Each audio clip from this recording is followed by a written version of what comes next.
Puducherry cabinet లో మల్లాడి కృష్ణారావు మంత్రిగా ప్రమాణ స్వీకారం చేసిన సందర్భంగా యానాం శివారు కనకాలపేట ఫిషర్ మ్యాన్ పేట గ్రామంలో అభిమానులు సంబరాలు చేసుకున్నారు.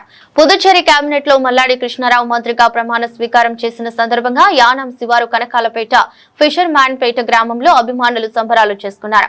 ఫిషర్ మ్యాన్ పేట అగ్నికుల క్షత్రియ సంఘం శ్రీరామ సేనాని యూత్ ఆధ్వర్యంలో కేక్ కటింగ్ నిర్వహించారు.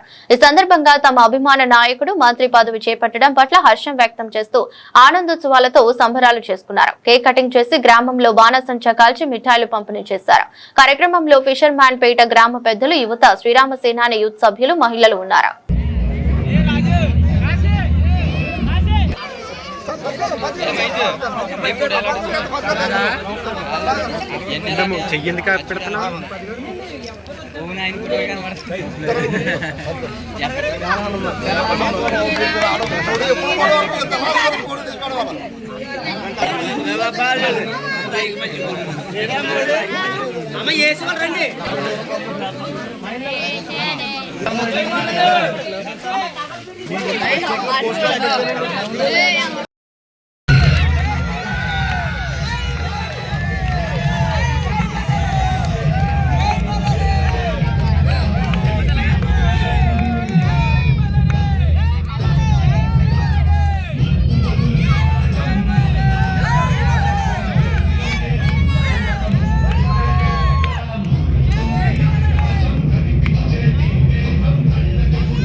యూత్ మరియు మహిళా సోదరులందరూ కూడా ఇవాళ మన గురువు గారు అయినటువంటి మన అందరి ఆశాజ్యోతి ప్రీతమ నాయకులు పుదుచ్చేరి మంత్రివర్యులు మల్లాడి కృష్ణారావు గారు ఈవేళ ప్రమాణ స్వీకారం చేశారు.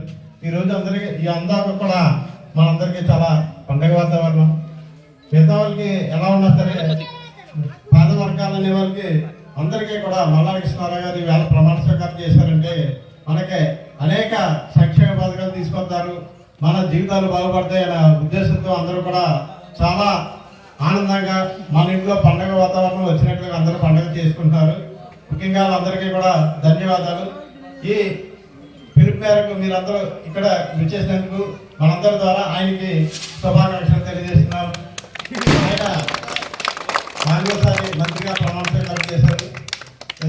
ఎన్ఆర్ పార్టీ తరఫున కూడా ఆయనకి శుభాకాంక్షలు తెలియజేస్తున్నాను. అదేవిధంగా పుదుచ్చేరి పేదల ముఖ్యమంత్రి రంగస్వామి గారి వేళ మన పార్టీ అధ్యక్షుడు all India NR Congress party అధ్యక్షుడు రంగస్వామి గారి వేళ 5వ ముఖ్యమంత్రిగా ప్రమాణం చేస్తున్నందుకు కనకాలపేట గ్రామ ప్రజల తరఫున, యానం ప్రజల తరఫున, మరి ఎన్ఆర్ కాంగ్రెస్ పార్టీ తరఫున ఆయనకు కూడా శుభాకాంక్షలు తెలియజేస్తున్నాను. నాకు ఈ అవకాశం ఇచ్చి మీ అందరికీ కూడా ప్రత్యేకమైన ధన్యవాదాలు. అదేవిధంగా మన గురువు గారు యానం హెలికాప్టర్ వస్తున్నారు. ఆయన ఎన్ఈసి జడ్జి దగ్గర ఆయన దిగుతారు. మనం అందరం కూడా ఉదయం 8:30కే అక్కడ అటెండ్ అయ్యి ఆయన్ని పొరవీధుల్లో ఊరేగించి మరి ఇంటికి తీసుకురావాల్సింది కాబట్టి మనందరి బాధ్యత. మీరు కూడా అందులో పాలు పంచుకోమని మీ అందరికీ కోరి ప్రార్థిస్తున్నాం. గత నెల 9వ తారీఖు జరిగిన కేంద్రపాలిత ప్రాంతం పుదుచ్చేరి రాష్ట్రానికి జరిగిన జనరల్ ఎలక్షన్స్ లో ఎన్ఆర్ బీజేపీ ఏఐడిఎంకే పార్టీ కూటమి అభ్యర్థిగా పోటీ చేసిన మన మల్లాడి కృష్ణారావు గారికి మనం యానం తరఫున అఖండ మెజార్టీ ఇప్పించినందుకు మీ అందరికీ కూడా పేరు పేరున నా ధన్యవాదాలు తెలియజేసుకుంటున్నాను. ఆయనకి ఈ వేళ రంగస్వామి గారి క్యాబినెట్లో మంత్రిగా ప్రమాణ స్వీకారం జరిగింది. ఆ ప్రమాణ స్వీకారం సంవత్సరం పొద్దుట మీరు అందులో గురుగారి ఇంటికి వచ్చి అందులో దీక్షించి ఉన్నారు. రంగస్వామి గారు లాంటి ముఖ్యమంత్రి భారతదేశంలోనే లేరంటే అసోక్తి కాదు. ఆయన పేదల ముఖ్యమంత్రి. మనకి రానున్న రోజులన్నీ కూడా చాలా మంచి రోజులు, చాలా హ్యాపీగా మనందరికీ కూడా చాలా బాగుంటుందని, రాబోయే 15 సంవత్సరాల వరకు కూడా మనం ఏ విధమైన ఇబ్బందులు లేకుండా మన యోగక్షేమాలన్నీ కూడా మల్లారెడ్డి గారు చూసుకుంటారు. ఈ సభముఖంగా తెలియజేసుకుంటూ ఇంత భారీ కార్యక్రమాన్ని ఏర్పాటు చేసినందుకు ముఖ్యంగా మైత్రి సోదరులకి, కనకాలపాటి పెద్దలకి, కార్యకర్తలకి అందరికీ పేరు పేరున నా ధన్యవాదాలు తెలియజేసుకుంటూ సెలవు తీసుకుంటాం. వెనకాల ఇది కనబడుతుంది సార్. ఒక్క నిమిషం నన్ను పూర్తిగా మాట్లాడిన తర్వాత జరండి ఒక నిమిషం. ఈరోజు కనకాలపేటలో పోయినసారి ఎన్నికల్లో మనకి 716 ఓట్లు వచ్చినాయి కనకాలపేట. ప్రధానంగా ఇక్కడ కాపు సామాజిక వర్గం ఎక్కువగా ఉంటుంది అగ్నికుల క్షత్రియుల కంటే, అలాగే దళితుల కంటే. అలాంటిది ఈ రోజున 400 ఓట్లు, దాదాపు 1074 ఓట్లు మనం ఇక్కడ నుంచి తెచ్చుకోవడం జరిగింది. కారణం ఏంటి? కారణం ఏంటంటే ఈ ఫ్లెక్స్ లో చూడండి, పైన ఏం రాస్తుంది? మా దేవుడు అని రాస్తుంది.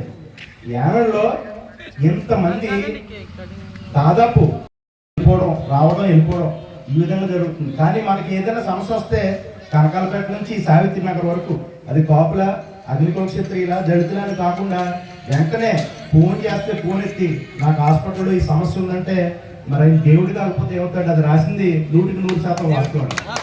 100% వాస్తవం. అంటే చాలా మంది ఊరినే రాసేసుకుంటారు.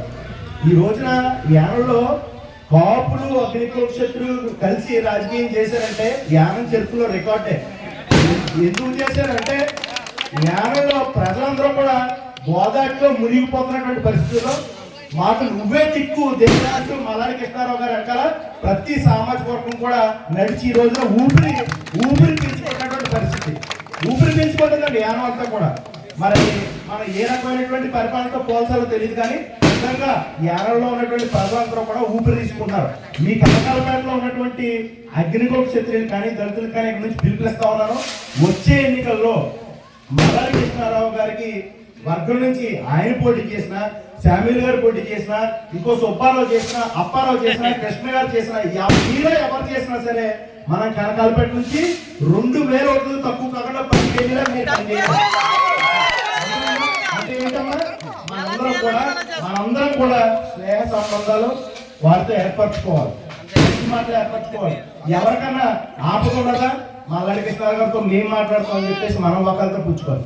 ఈ రకమైనటువంటి రాజకీయం చేయగలిగితే మన యానం భవిష్యత్తులో ట్రంకుపేటలో 15 కోట్లు, 20 కోట్లు, 30 కోట్లు ఎవరు పెట్టుకోవచ్చు సరే మనం మల్లాడి కృష్ణారావు గారు లాంటి పనిచేసే వ్యక్తులు ఎన్నుకోగలుగుతాం తప్ప ఇంకో రకమైనటువంటి ఆలోచన చేయొద్దు.